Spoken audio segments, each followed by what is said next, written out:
We actually like to say that our mission is to break the cycle of poverty and incarceration, because so many of the children that we touch have incarcerated parents. For Gyro Sports to be right here in the center of this neighborhood is a good main idea for them to be here, because it does help kids stay off the streets, and it kept me from off the streets. We're in a neighborhood where 87% of the kids are being raised in poverty, probably that many being raised by single parents. And so our mission is to develop relationships with kids and to help them develop the resources needed to break the cycle of poverty. We do non-traditional sports here. We want to offer kids opportunities to participate in activities that they wouldn't ever get the opportunity to do.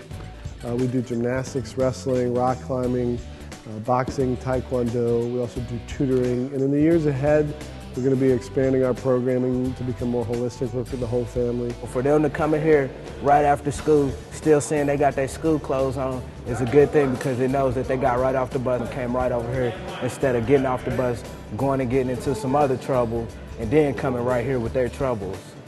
These kids live in a world that doesn't value them, and they're too smart and too intuitive to miss that fact. If you look around this neighborhood and you see the facilities that are available to them, the baseball fields that are available to them up the street in the city park, and then you go to a place like Noblesville or Carmel and you see the Little League parks that are built up there. These kids recognize that this is what society thinks is good enough for us, but it's not good enough for children who live in the suburbs, for white kids, for wealthy kids. And they know that society doesn't value them in the same way. It helps keep young men off the streets, as far as not turning to drugs and games and violence. Stuff is for that. It gives them something to do after school. It gives them something to occupy their mind, their body, and their spirit. And I think Gyro Sports is a good thing for them to do, because it helped keep me off the streets as well.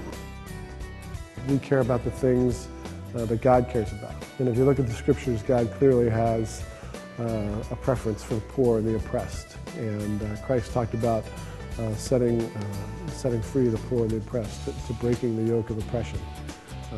These are the kids that break God's heart.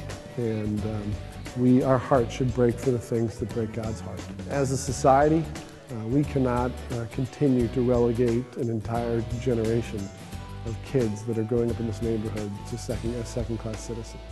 We have to care. Primarily, we have to care because God commands us to care.